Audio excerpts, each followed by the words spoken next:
할렐루야. 19세기에 영국의 아주 유명한 설교자 중에 로버트슨이라고 하는 목사님이 이런 말씀을 하셨습니다. 실수를 가장 적게 하는 리더가 훌륭한 리더가 아니라 자신이 저지른 실수를 발판 삼아 가장 눈부신 승리를 거둔 리더가 가장 훌륭한 리더다. 그 리더가 과연 누구겠습니까? 바로 여호수아가 그렇죠.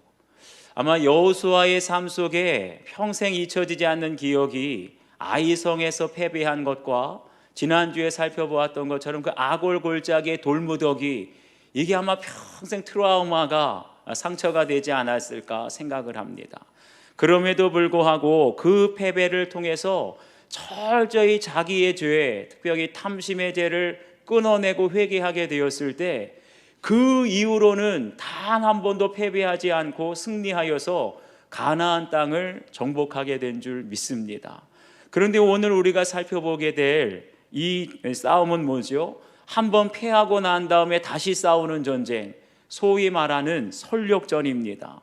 그런데 한번 생각해 보세요. 한번 패했기 때문에 다시 싸우는 이 설욕전은 심리적으로 더 부담이 되기 때문에 실상은 처음보다 더 힘겨운 싸움이지요.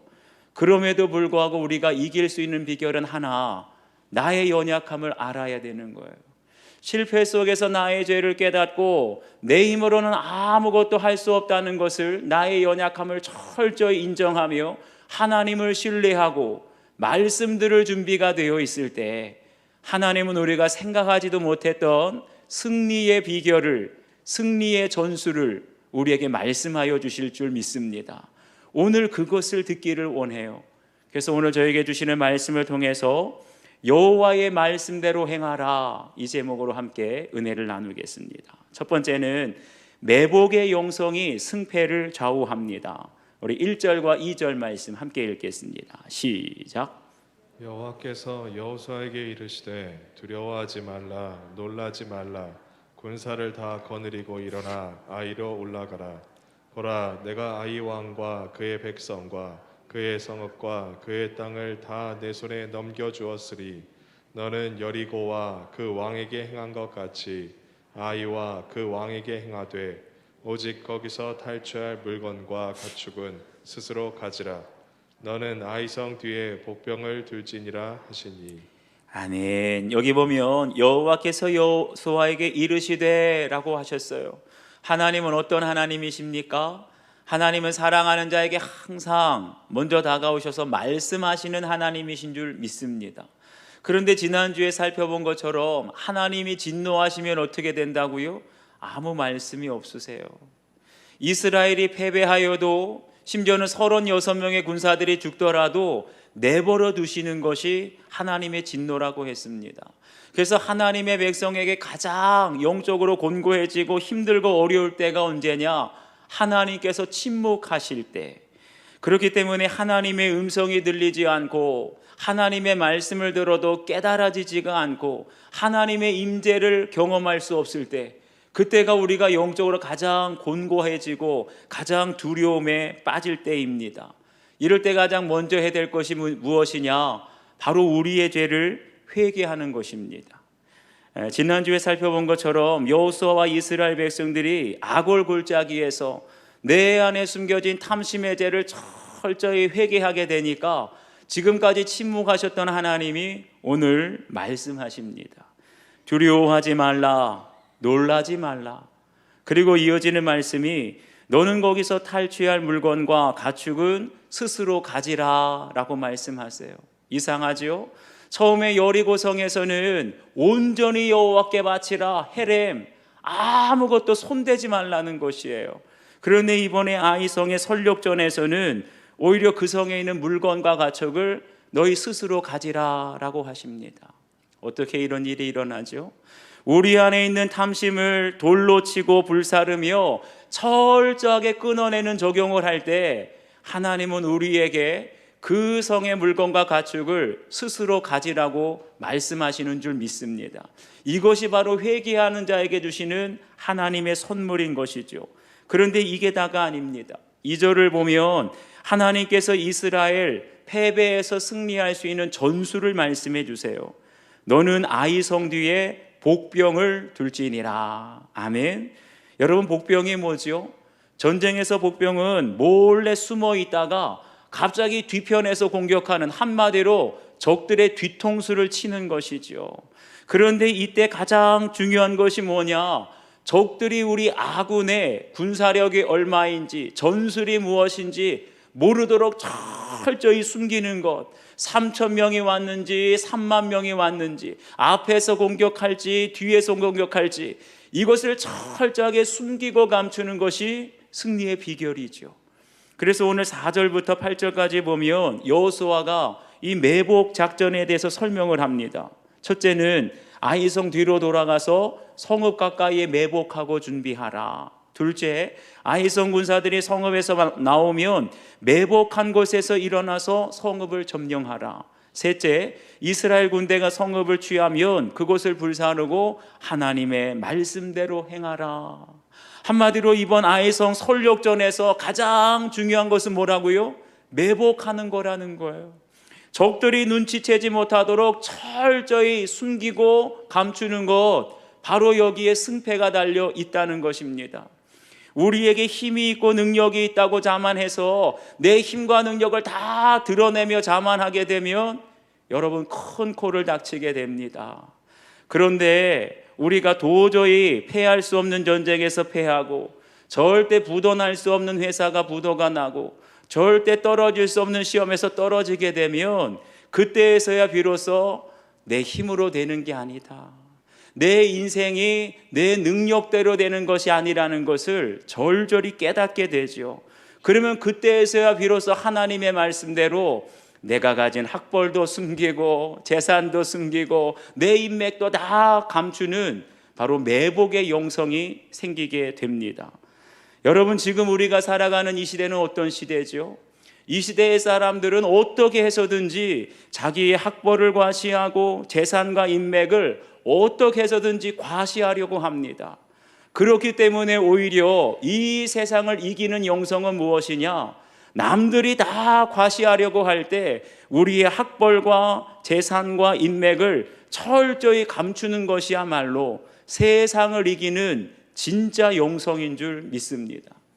제가 처음에 신학대학원을 졸업하고 이제 처음으로 전임사역을 나갈 때만 하더라도 신학 공부했지요. 거기다가 1년 동안 몽골에 선교도 갔다 왔지요. 남자로서 군대 갔다 왔죠. 부족할 게 뭐가 있겠어요. 어느 교회에 어떤 사역을 하든 나는 다 잘할 수 있다, 자신만만하게 갔어요. 그런데 막상 사역을 시작하다 보니까 실수투성이에 부족한 것이 한두 가지가 아니었습니다. 결국 2년 사역을 마치고 부족함을 깨닫고 다시 대학원에 진학해서 목회 상담을 공부했습니다. 그리고 목사 안수를 받았어요. 이제 목사 안수도 받았겠다, 상담을 공부했으니 이전보다 목회를 더 잘할 수 있겠지 생각을 했는데, 목사 안수를 받고 교구 사역을 하는데 첫 장례 예배를 인도할 때였습니다. 장례식을 참여는 해봤지만 설교를 한 번도 한 적이 없다 보니까 첫 장례 설교를 하는데 눈앞이 캄캄하고 입술은 바짝바짝 들어가고 도대체 장례 예배를 어떻게 인도할지 몰라서 지금도 제가 무슨 설교를 했는지 기억이 나지가 않습니다.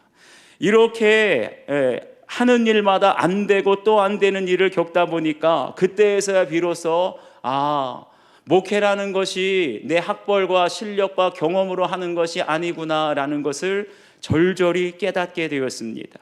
이렇게 나의 연약함과 한계를 인정하며 말씀으로 나의 죄를 고백하게 되니까 학벌도 인맥도 나의 실력도 저절로 감추게 되는 바로 매복의 영성이 제 안에 생기게 되었어요. 그러기를 벌써 수년 날마다 저의 실력과 학벌과 인맥을 다 감추게 되니까 이제는 결정적인 순간에 상담 공부했던 것이 떠오르고 결정적인 순간에 신학 공부했던 것들을 생각나게 하시고 또 결정적인 순간에 제가 선교 경험했던 것을 목회할 때 하나님께서 큰 힘이 되도록 생각나게 하셨어요. 우리가 숨기고 우리가 철저히 감추면 하나님의 때가 되면 급히 그 매복병을 일어나게 하시는 것처럼 우리가 감췄던 실력을 하나님이 일어나게 하실 줄 믿습니다. 한번 여러분 적용해 보세요. 하나님의 때를 기다리며 내가 매복하고 숨기고 감추어야 할 나의 실력은 무엇입니까? 내가 철저히 회개했을 때 나에게 취하라고 하신 물건과 가축, 하나님의 선물은 무엇인지 여러분 각자 한번 적용해 보십시오. 두 번째는 매사에 전심전력해야 승리할 수 있습니다. 우리 10절 말씀을 함께 읽겠습니다. 시작. 여호수아가 아침에 일찍 일어나 백성을 점호하고 이스라엘 장로들과 더불어 백성에 앞서 아이로 올라가매. 아멘. 여기 보세요. 여호수아가 이스라엘 장로들과 더불어 백성에 앞서 아이로 올라갔다고 했어요. 그리고 3절에도 보면 여호수아가 군사와 함께 아이로 올라갔고 13절에도 보면 여호수아가 그 밤에 골짜기 가운데로 들어갔다라고 했어요. 뭐 달라진 것이 보이지 않습니까? 한마디로 첫 번째 전쟁과는 전혀 달라진 여호수아의 모습을 볼 수가 있습니다. 첫 번째 공격에서는 여호수아가 총사령관인데 전쟁에 나가지도 않았어요. 그냥 이스라엘에서 대충 3,000명의 군사를 뽑아서 군사들만 보내고 뒷짐지고 있는 것입니다. 그런데 이번에는 여호와 하나님께서 여호수아에게 뭐라고 하시죠? 군사를 다 거느리고 일어나 아이로 올라가라. 여기서 군사를 다 거느리라는 것은 모든 군사를 총동원해서 전심전력으로 싸우라는 거예요. 그러니까 3절에 보면 용사 3만 명을 뽑아 밤에 보냈다고 했어요.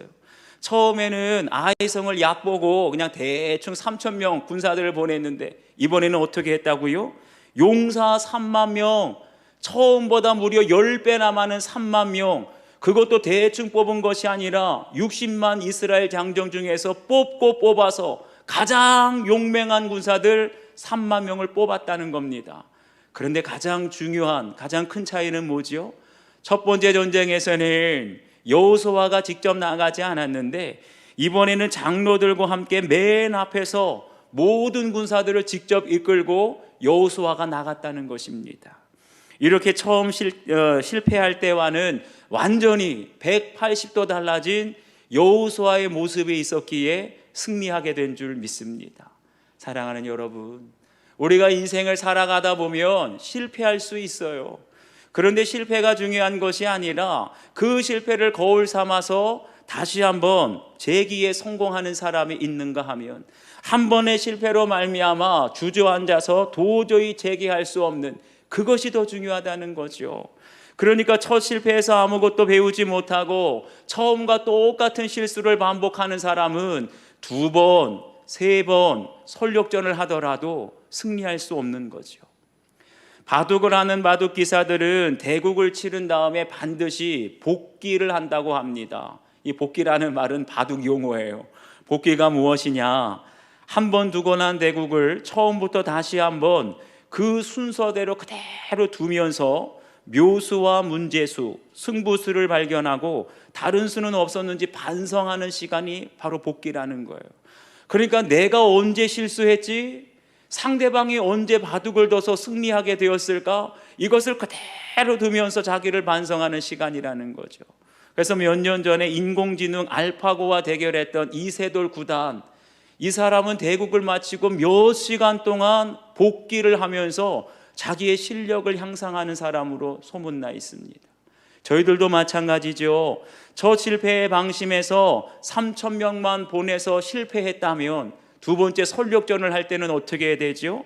군사를 다 보내고 전심전력하고 심지어 용사 3만 명을 직접 내가 인솔하면서 나아가게 될 때 첫 번째 실패를 만회할 수 있는 더 크고 놀라운 승리를 얻게 될 줄 믿습니다. 바로 여기에 우리 승리의 비결이 있는 거예요. 우리 15절 말씀을 한 번 더 읽겠습니다. 15절 시작. 여호수아와 온 이스라엘이 그들 앞에서 거짓으로 패한 척하여 광야길로 도망하매. 아멘. 여기 보면 여호수아와 온 이스라엘이 그들 앞에서 거짓으로 패한 척하였다라고 했어요. 여기서 거짓으로 패하였다는 것은 그냥 어설프게 지는 척 했다는 것이 아닙니다. 여기서 패한 척 했다는 것은 매를 맞았다는 거예요. 그러니까 상대방의 습격으로 인해서 진짜 이스라엘 군사들이 큰 피해를 입은 것처럼 감쪽같이 위장을 했다는 거지요. 이렇게 우리가 거짓으로 패하여 도망을 하더라도 내 뒤에 3만 명의 매복병이 있음을 믿는다면 도망가더라도 두려워하지 않게 되는 거죠. 그렇기 때문에 더더욱 아이 왕과 군사들이 어때요? 그들이 도망가는 것을 보고 복병이 있는 줄은 생각도 못하고 성문까지 열어둔 채 아이 성의 군사들이 한 명도 남김없이 다 쫓아갔다는 것이죠. 완전히 유인한 것이 성공한 거예요. 그런데 여기 한 가지 이상한 것이 있습니다. 앞에서는 분명 군사들을 다 보내고 특별히 최선을 다해서 전심전력으로 싸우라고 했는데 왜 거짓으로 패한 척하라고 했을까? 굉장히 소극적으로 보이잖아요. 그런데 그것이 아니었어요. 여러분, 대충 어설프게 패한 척하게 되면 상대방도 눈치를 채고 들통이 나기 때문에 이 매복 작전이 실패할 수밖에 없습니다.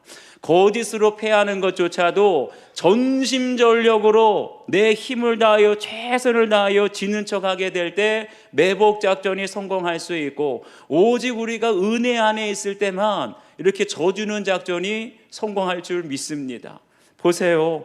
우리 가정에서도 아무리 남편이 악을 쓰고 바람을 피워도 내가 먼저 나는 죽고 예수로 삽니다. 내 죄를 먼저 철저히 회개하게 될 때 은혜로만 져줄 수가 있는 거예요. 그러면 성도들 중에 이상하게 생각하는 사람이 있어요. 바람핀 쪽은 남편이고 나에게 상처를 준 사람은 부모이고 내 배우자가 상처를 줬는데 내가 왜 회개를 하고 내가 왜 용서를 구해야 하느냐? 성경적인 이유가 있어요.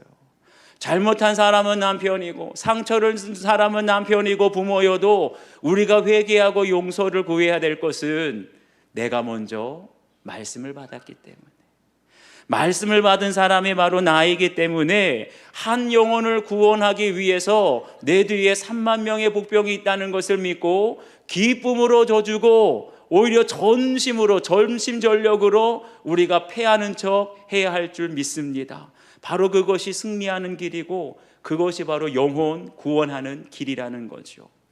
저도 처음에 목회를 하면서는 내가 옳다고 판단되는 일이라면 한치의 양보도 타협도 하지 않았습니다. 얼마나 자기 의가 강했는지 몰라요. 나만 옳다 그러면서 내 고집대로 밀어붙이는 것이 이기는 것이라고 목회 초창기에는 대단히 착각을 했어요.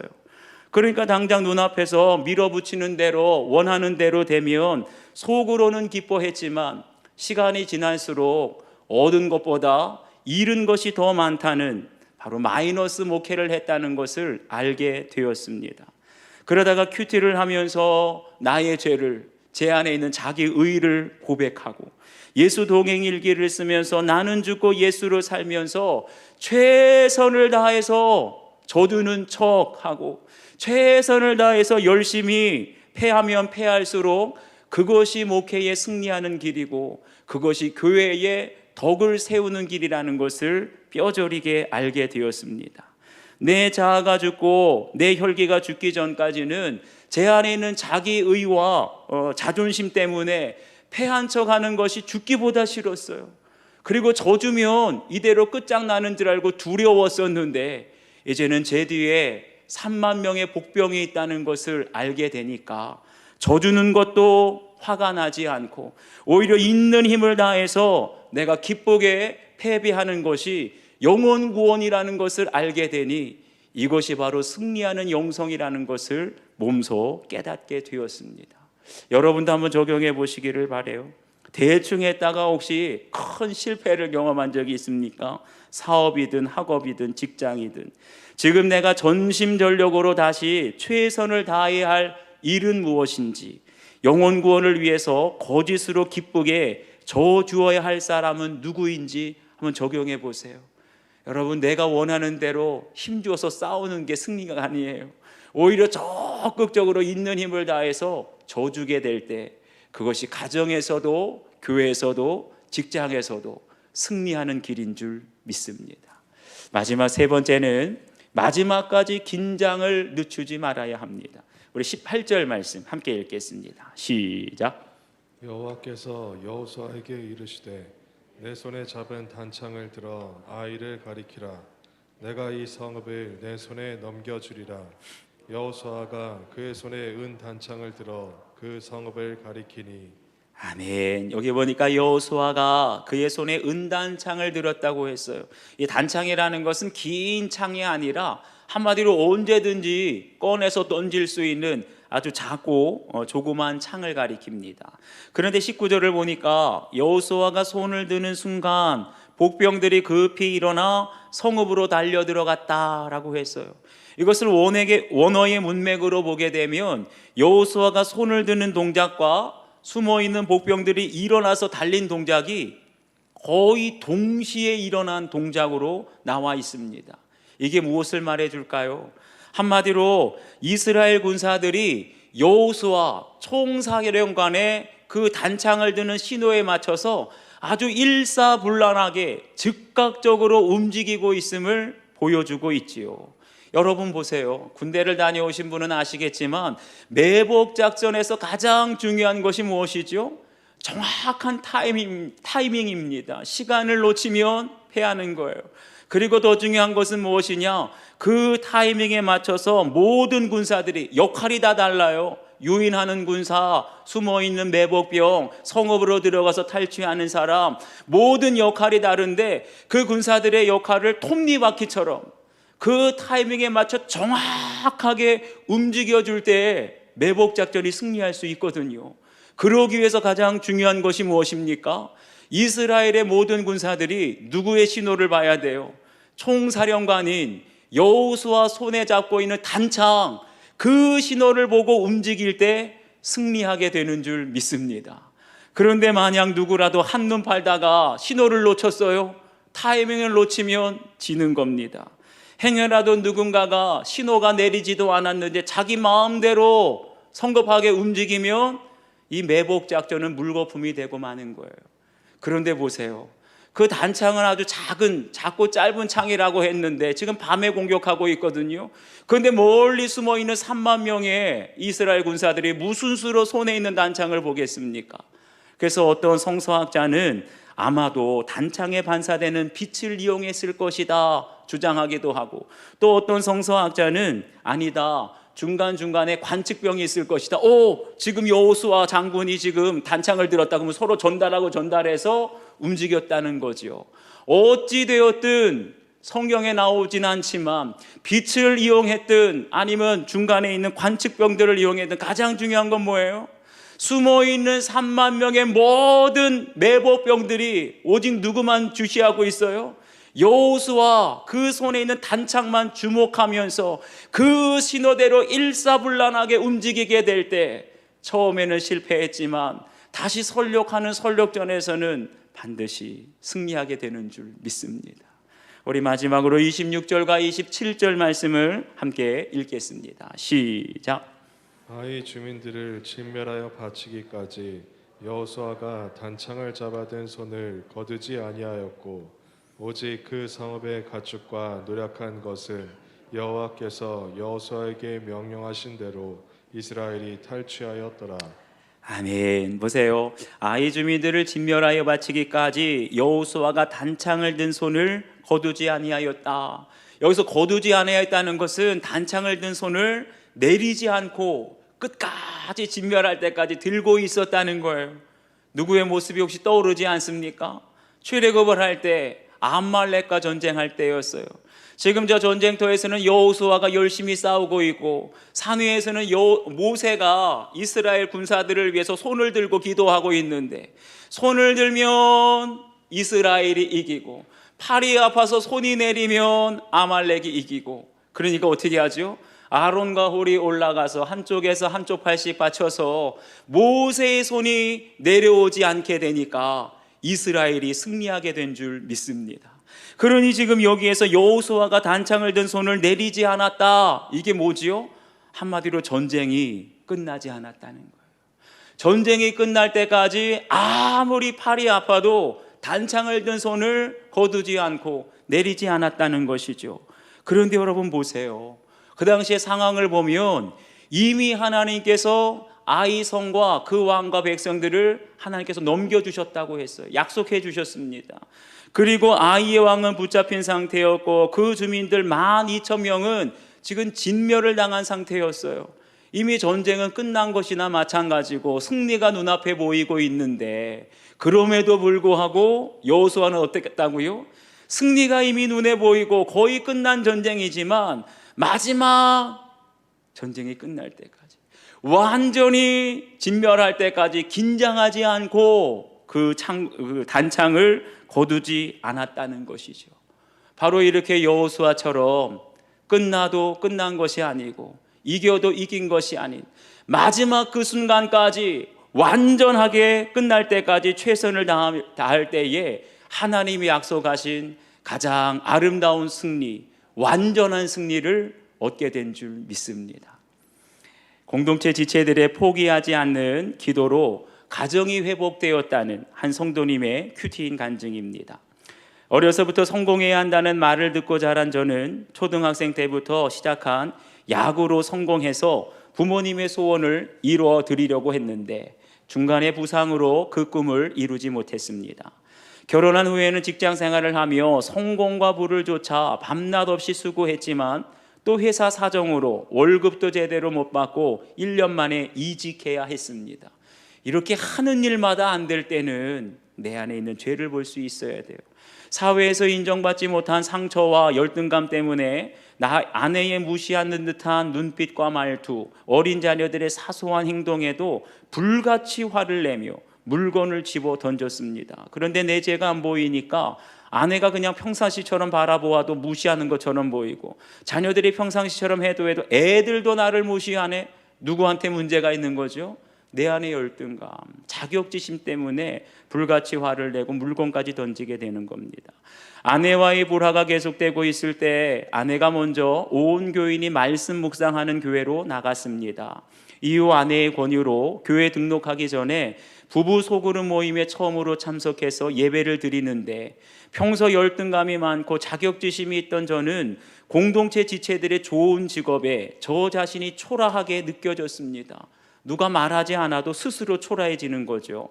게다가 새로운 저에게 별로 관심을 보이지 않는 것 같아 화가 나서 누가 뭐라고 하지 않아도 관심이 없는 것처럼 보이는 거죠. 찬양을 부르는 중에 그냥 모임을 뛰쳐나왔습니다. 다 막아도 혼자 뛰쳐나간 거예요. 아브라함이 하나님께 소돔을 위해 중보기도를 할 때 의인의 수를 50명에서 시작해서 10명까지 줄이는데 성공한 것처럼 저희의 죄를, 이게 정말 구제불능 아닙니까? 아내도 나를 무시하는 것 같고 애들도 무시하는 것 같고 교회 나왔더니 성도들도 나를 무시하는 것 같고 어떻게 살겠어요? 그런데 이런 저의 죄를 하나하나 줄여주시기를 기도하는 지체들의 섬김과 공동체의 기도로 저는 믿음의 공동체에 속하게 되었습니다. 도저히 구제불능이었던 사람이 결국 중보기도를 통해서 교회에 나오게 되었다는 것이죠. 이후에 제 안에 진멸해야 할 혈기와 음란을 공동체에 가감없이 나누다 보니 어느새 제가 소그룹의 리더로 부르심을 받게 되었습니다. 그리고 이제는 아내와 두 아이에게 말씀으로 저희의 수치의 간증을 나눌 수 있을 정도로 가정이 회복되었습니다. 모든 것이 하나님의 은혜와 공동체에 포기하지 않은 기도 덕분입니다. 생각해 보세요. 구역예배 등록하지도 않았는데 구역예배 온 사람이 어이구 이 사람들이 날 무시하네, 내가 직장이 별 볼 일 없다고 무시하네 그러면서 뛰쳐나가는 사람, 아유 저 사람은 안 돼, 포기했다면 이 사람은 구원받지 못했을 거예요. 그런데 아내가 나를 무시해, 애들이 나를 무시해, 그런 사람일지라도 아무리 자격지심 열등감 때문에 부재불능처럼 보여도 공동체에서 기도하고 또 기도하고 포기하지 않고 기도했더니 이제는 오히려 가정과 자녀들에게, 아내에게 자기의 수치와 연약함을 고백하는 그런 믿음이 회복되었다는 거죠. 한번 여러분도 적용해 보시기를 바랍니다. 오늘도 내가 포기하지 않고 끝까지 중보기도해야 할 사람은 누구입니까? 저 사람은 안 돼, 구제불능이야, 포기한 사람이 있지는 않습니까? 포기는 내가 하는 것이지 하나님은 절대 포기하지 않으십니다. 끝까지 창을 내리지 않았던 여호수아처럼 내가 포기하지 않고 기도해야 될 사람이 누구인지 적용해 보시고, 나는 날마다 영적 지도자가 단창으로 가리키는 신호에 주목하고 있는지, 언제 성급하게 내가 앞서가는지 한번 여러분 적용해 보시기를 바랍니다. 기도하시겠습니다.